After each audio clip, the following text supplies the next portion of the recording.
Tonight on The Big Idea, there's nothing in the world like making your first million, and we can show you how to do it in 5 years or less. Where do you start? You just don't put up with something because the man tells you it's the thing that you put up with. What are the tricks to making your first big sale? They bought my product because I think they felt bad for me. I love that. And who do you look for inspiration? Her name was America Washington, and she was a slave in the late 1800s. It's a magic number that'll change your life forever. When you make your first million, it's like, okay, we felt like we were a company. Get ready to join the Millionaires Club in 5 years or less. Yeah! Tonight on The Big Idea.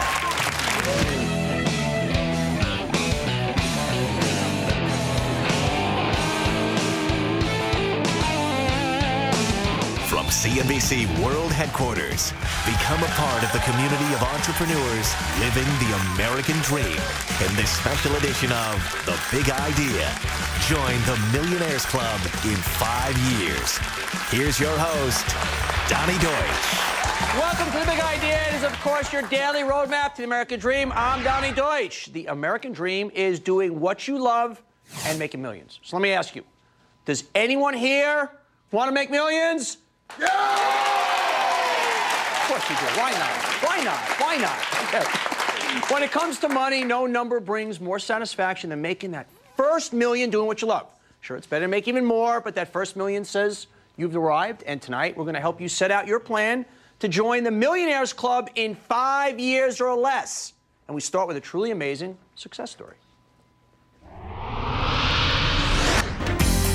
Nely Galan. It took just 4 years for this media entrepreneur to become a millionaire. Her production company, Galan Entertainment, has produced over 600 episodes of programming in both English and Spanish. And she's helped launch over 10 television networks in Latin America. This year, Galan signed a landmark deal with NBC Universal, and she's created The New You, a new groundbreaking daytime talk show for NBC.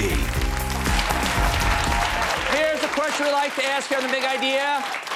Why make someone else rich? It's the question that put Nely Galan on the 5-year plan to millions. Nely, how you doing? Great to see you. Nice to see you. I got to tell you, there's a formula we talk about on The Big Idea here, that if somebody is paying you X, you're worth 5 or 10 or 20X. Absolutely. Well, they ain't paying it for you.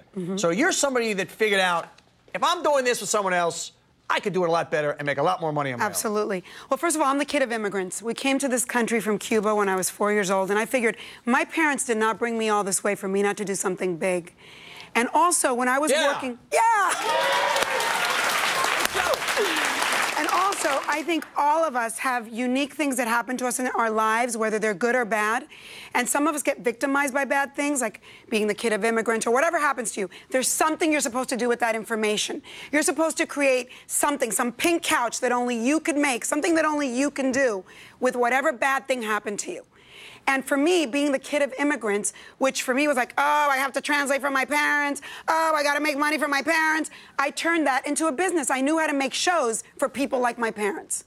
And you've got to take whatever happened to you in your life and become a millionaire out of it. I love that. I love that. You know, you got this. You talk about things at a young age that you turn around. You got into a little scuffle. I did. With the wrong people. Nuns. Yeah, don't mess with the nuns, but she messed with the nuns and actually came out on top. This you got to hear. Well, here's what happened. I grew up in New Jersey, and my parents sent me to all-girl Catholic school because they were doing the right thing for me. The problem is they really couldn't afford the school. And I would overhear that we had money issues or whatever. But they did what a lot of great first generation, but we got to put it into the education. Into the education, and they were right. And I went to Catholic school, and what happened to me is I heard the lady down the street, and she said to me, I sell Avon. Do you want to sell some Avon? And we'll give you some free lipstick. And I went to her, and I was 14, and I said, forget the free lipstick, 50-50. And I always say Avon, which a lot of people don't know, is the biggest micro lender for women. Avon turned me into an entrepreneur. I started making $200 a week cash. At how old? I was 14, helping my parents, and it really, like, everybody always says to me, how come you know how to make money? And I go, are you kidding me? It's a muscle I've been using since I'm 14. Avon turned me into an entrepreneur. But what happened with the nuns? What happened is, 2 years later, I was in the school, and I wrote a story for school, and they accused me of plagiarism, and I was suspended for 3 days. And in the 3 days I was suspended, I wrote an article to 17 magazine about why you shouldn't send your kids to all-girl Catholic school. They took me back, and then the article came out, and they expelled me. And you guys know, anybody that's Latino here, my mother and father are like, ay, Dios mío, sacrilegio, sacrilege. How could you do this? The nuns are, I go, excuse me? I'm in America, First Amendment. They can't expel me for writing an article. What happened is they took me back because I fought, and 17 magazine was so thrilled because I had gotten so much publicity out of fighting the nuns that they offered me a guest editorship. And I, who come from no TV background whatsoever, got into TV because through 17 magazine they were doing the teenage version of 60 Minutes, and they recruited me to go be a reporter. I was Latina, they needed Latinos, and that's how I got into the TV business. So, first you start out in the TV business, Correct. Working for other people. You were the youngest station manager at how old? I was 23 years old. And you were station manager in New Jersey, here okay. at Telemundo, the Telemundo station here in New Jersey. Shout out to Telemundo. Okay, so But I have to say how I even did that, because that'll give you guys, I got into the CBS network correspondent training program. And I met these two gentlemen that had bought the Spanish TV station, Norman Lear and Jerry Parenchio, and they were like, do you want to be a big fish in a small pond or a small fish in a big pond? You're a Latina. How come you're not doing Latino stuff? And I thought, they're right. Why am I doing what everybody else does? Why don't I do what only I can do? And I went to run this little TV station, which was rinky-dinky at the time, and, you know, I really learned the Latino market. So how did you say, I'm going to have my own production company? Well, here's what I did. Number one, I had interviewed everyone that, you know, all these entrepreneurs along the way that I met through my job, I interviewed. I asked them, how did you do it? I read every book on every entrepreneur. And what I learned is, it all said, it took us 10 years. So the number one thing I did right is I didn't have an expectation that it was going to happen fast. Big mistake I think people make, they get desperate. Number two, I knew that everybody had made a sacrifice. And I thought, what's my sacrifice? Like, you can't be going and buying the latest clothes and spending your money going out every Friday and Saturday night and expect to have a business. So I thought, I live in a $3,000 Central Park West apartment at the time. You know, I was 25 at that point.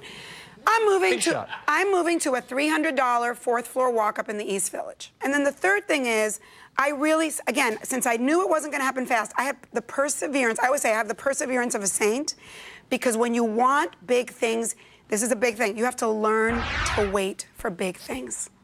Little things happen easy. Big things take time. They take all your soul, and you have to learn to wait for big things. Most people give up before they get to the big thing. Right. Good for you. Let's do the summary timeline in terms of getting to your first million. First one was you moved into $300 apartment, so let's take a step backwards. Sacrifice. Okay. Make a sacrifice. You saved. You got to save. That allowed you to save a few hundred grand.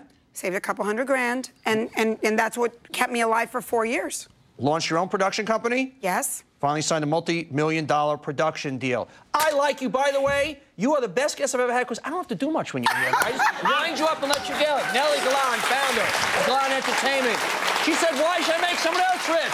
She said, I could do this. She's got the millions in less than 5 years. Don't mess with her. You can, too. More big ideas.